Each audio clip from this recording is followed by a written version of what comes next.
the Mess Hall, and Peregrine Forum in Madison, as well as at colleges and universities. He is a member of the Nelson Algren Committee and helps organize the annual Algren birthday party and other events.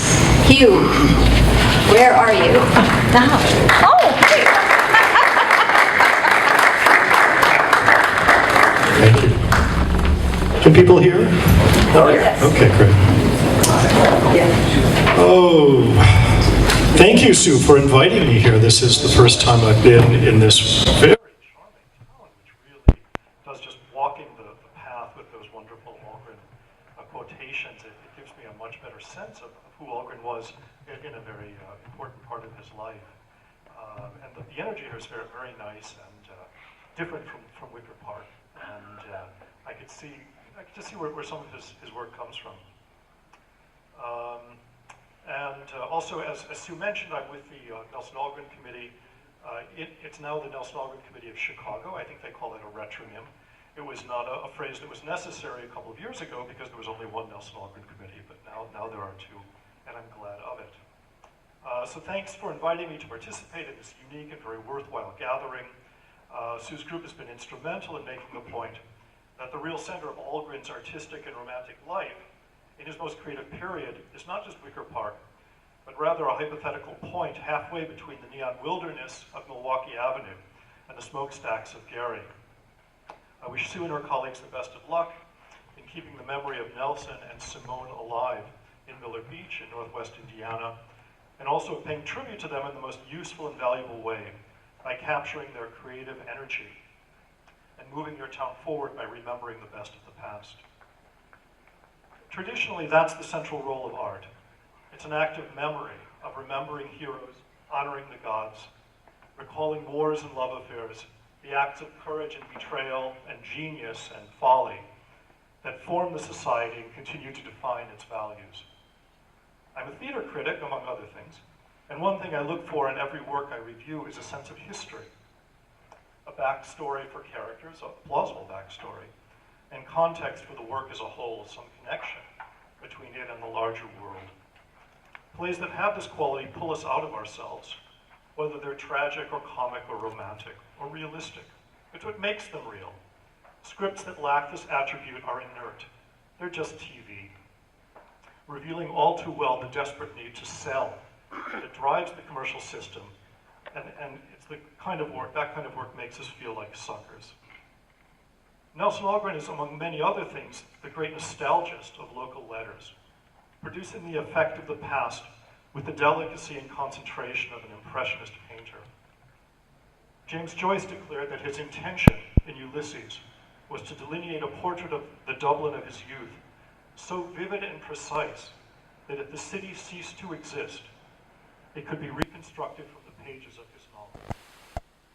And he wrote the novel from exile, working from memory. Algren performs a similar function for Division Street and the Polish Triangle, capturing something essential and unmistakable about the place, something rooted in observation and history and empathy and a kind of knowing, cockeyed love for the place. At the same time, he too feels very much like an emotional exile, mourning his own alienation from a city that will make him a celebrity in a small way, but will never accept, heed, or honor him. At the moment, Nelson is accepting the first National Book Award from Eleanor Roosevelt for The Man with the Golden Arm. His works are not available on the shelves of the Chicago Public Library. They're banned as anti-Polish by outraged community spokesmen. They failed to see something that Bettina talked about. They failed to see the compassion underlying his portrayal of the ethnic working-class stiffs, the Frankie Machines and Steffis and Bruno Bajceks and Malios and Sparrows. That Algren's combination of keen-eyed perception and warm-hearted sympathy turned into iconic figures, into symbols of hard-bitten, dignity-seeking human beings trapped within a dehumanizing milieu. Algren remains the great American social realist novelist precisely because he transcends the genre with his ever-present wit, irony, and poetry. And yet he remains in exile from the Republic of Letters. While lesser writers are made much of, Algren languishes in a misty no-man's land between fame and forgetfulness. A cult writer largely untaught in high school and college classrooms, absent from the American literary canon, out of the Library of America. Ignored even by the city of Chicago's own One City, One Book program, or is it One Book, One City? I can't remember. Which finds Jane Austen more relevant than Nelson Algren to Chicago school children. And by the way, if my talk sounds a little bit like Bettina's, it is because her book so formed my impression of Nelson Algren that it becomes a little bit unavoidable, so I apologize for that. Anyway, let me read a passage from a 1940s story. The Face on the Barroom Floor, or Too Much Salt on the Pretzels, that I think illustrates Algren's singular comic epic approach. The way his writing voice always seems like a voice, like a saloon bard, telling a story that's intimate and familiar, yet archetypal and full of moral implication. Oh, and it's from this lovely cheapo 1950s paperback that I found somewhere. Maybe my daughter found it. A long generation ago, back in the twisted 20s, when Chicago was still a dangerous city, a mild-mannered youth called Fancy used to tend bar in a dingy speakeasy on the wrong side of Van Buren Street. He pleased the women of the third-rate burlesques, as well as those of the curtain brothels, by mixing flattery with easy credit. When asked for a shot on the cuff, he would answer reflectively, "I wouldn't want such a good-looking girl like you to be going down State Street thirsty," and would pay for the drink himself. To this lopsided shambles, where the lighting was so dim that all faces looked alike, no police ever came. For Brother B, whose speakeasy it was, avoided police attention by locking the doors and drawing the shutters whenever a fight began. So although there were frequent brawls, they were never accompanied by the sort of excitement which might attract passers-by. Only the steady thudding of the fans overhead and the desperate scuffle of the fighters' shoes would be heard when two thieves fought along the floor. Suddenly it would be done, and the half-muted babble of voices would rise over the fans' steady thudding. Brother B would be pulling up the shutters, and the mild-mannered youth would be unlocking the doors.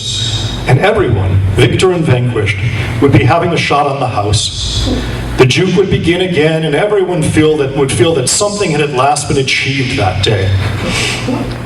"Let's see what them damn rum-dums are up to at Brother B's tonight," the peep show cuties would say after the last show. "I'd rather see a fight than a floor show any time. Maybe there'll be a good fight tonight." If a man were hurt so seriously that he could not rise even to drink, Brother B poured a shot down his throat personally, hoisted him like a potato sack over his shoulder, and would leave by the rear entrance, if no one else volunteered to take charge of the hurt one. There, secretly beneath the curved steel of the L, beneath the endless ties, Brother B would deposit the fellow, upright and gently, in the alley entrance of Greek Steve's bar. For Steve paid for protection, and Brother B did not. Let Steve put it on his account with the law, and Brother B would perjure himself for Steve next time Steve got in trouble by himself. That was how it was. That was the way it had always been. And so, Brother B explained to Fancy, that's how it's always going to be. What more do you need to know about life on the wrong side of Van Buren Street, back in the twisted 20s? We are caught up in Brother B's words, ready to hear what will happen in this place of squalor and violence. It sounds very much like hell, but it's the kind of hell where the lost souls are their own tormentors. Why do they torment themselves? Because they are outcasts, and in slugging each other they give vent to the rage they have for the world and the loathing they have for themselves as losers. Why do they attack one another rather than support one another? Because in their inverted way, they believe in and identify with the American ideal of gritty individualism, of competition, of self-help, and of the punishment of evildoers. These values are so internalized there's no need for cops and judges. These bottom dwellers provide their own ongoing drama of sin and perdition. The barroom floor on Van Buren Street is a very particular place, but it's also everywhere. And it's in this story, written just after World War II, and set 20 years earlier, it's not about any particular time, but explains more compellingly than any sociology textbook why poor and marginalized people continue to wreak such havoc upon each other. So Algren's urban folktale written with his sharp ear for the parlance of the immigrant and the semi-literate, is also a rather sophisticated allegory that touches on that touches our heart and probes our conscience, creating in those who really engage with the story a sense of outrage that a glittering and modern and wealthy city, that in such a place the conditions exist that create such humiliation. He shows how, again and again, how the most vulnerable and sensitive serve as victims and scapegoats, sufferings that others may bear their own despair another day. Karl Marx once said that, the state amputates itself whenever it turns a citizen into a criminal. Algren shows the results of that process in human terms that no one can fail to understand. This is the kind of fiction that changes readers. It's what Nelson calls being plugged in one way, the good way, to our society. It's the opposite, he says, of being plugged in a monetary way. It's what middle-class society calls a successful writer. Algren notes in his bitter period after he stopped writing novels in the early 1960s that, quote, "the money thing is the only thing by which you can get respect."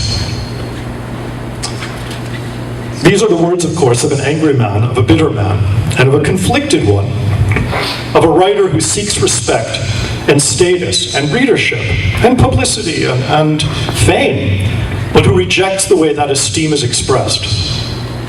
This painful inner contradiction, which Algren responds to by developing a progressively thicker veneer of cynicism, is one of the things that makes reading Bettina Drew's authoritative and honest biography of Algren so painful. I want to switch gears now and talk about Algren not as a novelist, but as a critic of other writers' work. When writers look at other writers, they tend to see themselves, and often a lot more clearly than when they look at themselves directly. Algren was intensely self-aware and a highly attentive reader, hence a fine critic. Here's a comment he made about Ben Hecht, the screenwriter, playwright, and reporter who co-wrote The Front Page, which is a very different kind of look at the Chicago of the 1920s than The Face on the Barroom Floor. And Hecht also authored a novel in the 20s called Eric Dorn, to which Algren would pen an indecorously scathing preface 40 years later. Here's what he said about Eric Dorn and about Ben Hecht. "For it wasn't splendor that was lacking in Hecht. It wasn't gas he ran out of, and it surely wasn't brass. It was belief. For he came too young to a time when, like Dorn, the protagonist of the novel, he had to ask himself, 'What the hell am I talking about?' And he had no answer at all." Hearing no answer to that question, no hint of response from an audience that seemed to have moved on, or from critics who wished he would just go away, was an experience that the Algren of the 1960s and 70s knew all too well. Harassed by the FBI, confronted by the 1950s big chill, feeling constantly less at home in a changing neighborhood and world, Algren feels perhaps more keenly than he should the negative reviews of the so-called new critics of the time, who were formalists who saw Algren's proletarian sympathies as hopelessly old-fashioned and out of sync with Cold War conditions. Algren declared that these critics formed a loose federation between the literary quarterlies, publishers' offices, and book review columns, presenting a view of American letters untouched by American life. I'd like to quote another essay by Algren about two writers he knew in Paris. An Arab street urchin named Malouji, who became a writer, painter, and artiste, and the novelist, playwright, and jazz musician named Boris Vian. The first is a sort of positive self-projection of the artist as a full human being, with no attachment to the dog and pony show of the marketplace and the exigencies of a literary career. Here's what he says about Malouji. Malouji had a logic all his own. The book The Mexican Disease proved a sound artistic success. He followed this with Death in Barbary, a novel of equal originality. Then he lost interest in writing and began to paint. His painting, like his writing, was primitive but striking. Malouji had some direct source to the wellsprings of man's being, which ignored problems of technique. Sartre's group realized he was a painter of talent, yet when he had painted well, he put that aside also. Malugi began to sing in the cafes, and as in writing and painting, immediately drew a small public to himself. He sang his own tales of the streets of Paris. The second that's a kind of idealized portrait of, maybe an idealized self-portrait of Algren as someone who writes without technique, who has a direct source right into the well springs of his feelings, of humanity, and so writes with compassion. The second is the reality of Algren's situation, the dilemma that had made serious writing basically impossible for him in his last 25 years. The versatility of Boris Vian was not the spontaneous reaction of Malugi, but an advised act. Vian was an intellectual, bright but shallow, who conducted a band devoted to American jazz, and who also wrote thrillers after James M. Cain and Mickey Spillane, although I don't think those two writers should be in the same sentence. But anyway, under an American name. He had great success with I'll Spit on Your Grave, and then turned out a small biographical novel of his own childhood. This book had purity and simplicity, and no success at all. With its publication, Vian learned that in France, as here, the fast applause goes to the writer who performs publicly, rather than to the one who merely stays home and writes. So the applause goes to the performer, the entertainer, the court jester, not to the truth teller, the conscience, the gadfly. No wonder writers in America are so prone to loss of belief in themselves and in their art, and in their public. In the topsy-turvy culture of American letters, like the topsy-turvy culture of Brother B's dive bar, it is the person who isn't thinking entirely about himself who is the fool, the sucker, the victim, or as Algren would say, the loser. In coming here and remembering and honoring Nelson Algren, you are pushing against this idea of the writer as performer and of culture as a circus. For Algren, writing was innately a social and political action, and reading too is a participation and engagement in the lives and thoughts and experiences and feelings of others.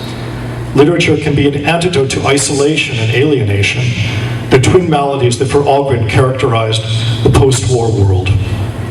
Algren saw himself as a tough guy, a compulsive and lousy gambler, a habitué of the racetrack and dive bar, a companion to the down and out, and an enemy of the squares and what he would call the rear echelon liberals.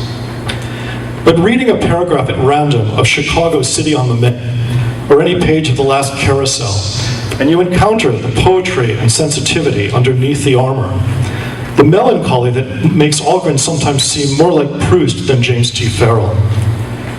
For Algren, writing is a way of opening the heart, his own as well as his readers', and so creating at least the possibility of connection and communion. That function of literature is now more necessary than ever, and so is Nelson Algren. That's basically what I had to say about Algren. I would be remiss not to mention the Nelson Algren Society, which has been working to keep alive Algren's memory since 1989, and also to celebrate others who embody what Algren called a conscience in touch with humanity. We celebrate his birthday in late March on a Saturday with a party that over time has helped create its own community. So please check us out on the web. We're at nelsonalgren.org, or talk to me after this presentation if you're interested in coming or presenting or just want to know more about it. Thank you very much.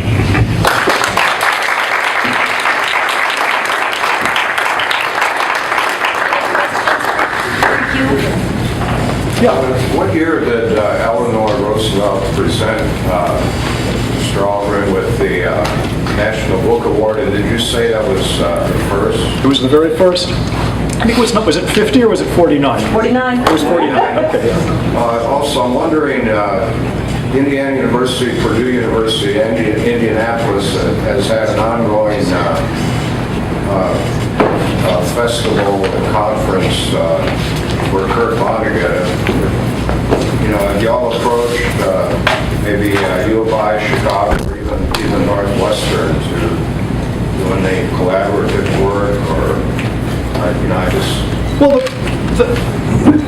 Yeah, how receptive they would be. how receptive they would be. I think, the party in a way is very non-academic and very, it's almost like a sort of countercultural event. It's a little bit different, and we do reach out, and academics absolutely they do speak at the event.